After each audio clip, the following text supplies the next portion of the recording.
Welcome sa aking channel. I'm Jelly Ann from Jelly Ann Tutorial. Kung bago ka pa lang sa aking channel, pahingi naman dyan na isa-subscribe. Hit mo na rin ang bell button para updated ka sa mga susunod ko pang i-upload. Hello mga ka-Jelly, for today's video about HiFami po ang ating topic. So dito, tuturuan po kita step by step kung paano po mag-withdraw dito sa HiFami ngayong 2026.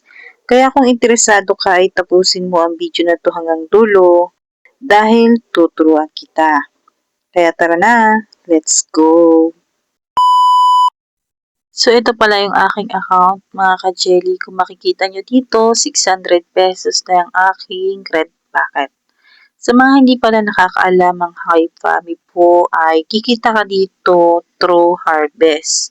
So yung mga tanim mo po ay kailangan mong i-harvest para po makasahod ka dito.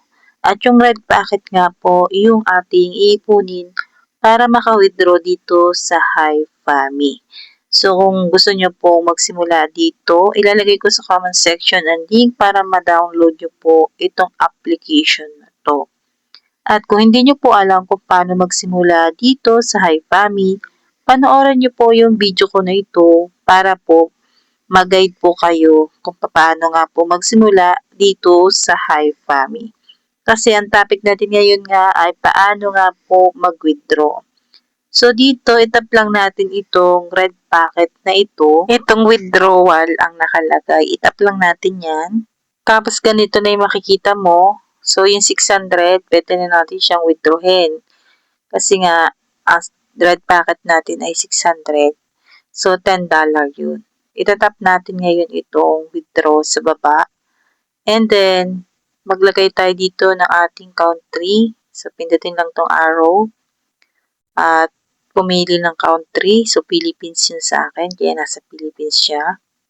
Tapos, dito sa select withdrawal method, merong Maya at GCash. So, marami pang iba dyan. Pwede kayong mamili. So, ang pinili ko dyan ay GCash. Ayan. Tapos, dito naman sa payment account. Ayan. Payment account, ilalagay mo dyan yung number ng GCash mo.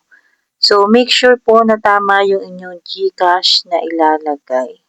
So, GCash po yung pinili ko doon sa withdrawal method. Kaya, GCash number po ang ilalagay ko dito sa payment account. So, ilagay ko lamang ang aking GCash. Ayan. And then, pag okay na, pindutin itong confirm withdrawal. Ayan. And then, ganito na, pindutin nyo naman itong confirm kapag tama yung nilagay nyo. At kung halimbawa nagkamali kayo, pwede nyong pindutin itong re-enter. Para ma-check nyo or mabago nyo yung nailagay nyong GCash number. At pag okay naman, pindutin itong confirm, tapos ganito na yung lalabas dyan. Submitted. Tapos makikita mo itong processing. So, pinaprocess pa siya kasi nga nakalagay dito na 48 hours daw bago dumating sahod. So, i-back natin at kung makikita nyo dito na 0 na po yung ating earnings. Wala na tayong red packet kasi nga withdraw na natin siya. At pagkatapos nga ng 48 hours, ito na nga po siya. Payment sent na ang nakalagay dyan. So, yung 600 pesos ay nasa GCash nyo na po yun. So, check nyo na lang po yung GCash nyo kung dumating nga ba yung sahod ninyo.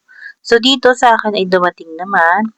Tapos, makikita nyo rin dito sa application ng HiFami sa inbox, nakalagay dito, congratulations, your withdrawal request submitted at 2026, March 12, 10:28 was successful. The cash has been deposited into the account you provided. Check your account.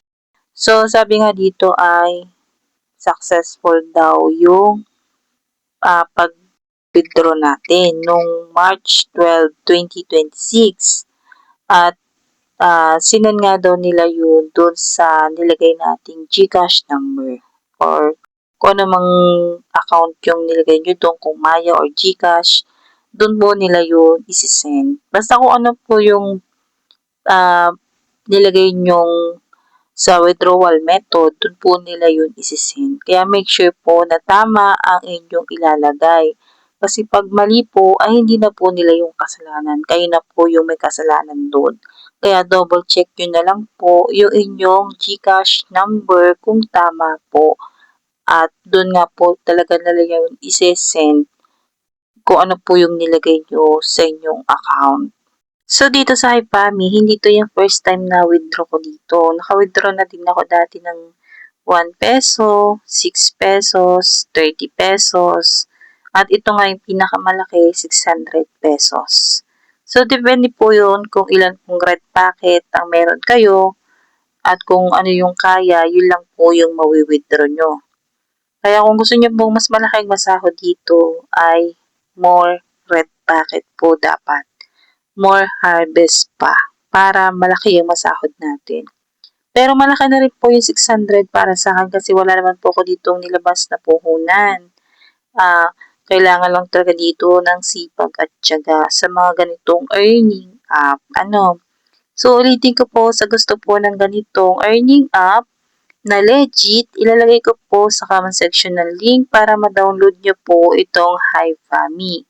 And pwede po kayong bumisita sa aking YouTube channel kasi nag-upload na po ako dito ng mga tutorial about sa HiFami. Kung paano po mag-start at kumita dito sa HiFami. So, sana po na intindihan niyo po yung aking tutorial ngayon about nga po sa pag-withdraw dito sa HiFami.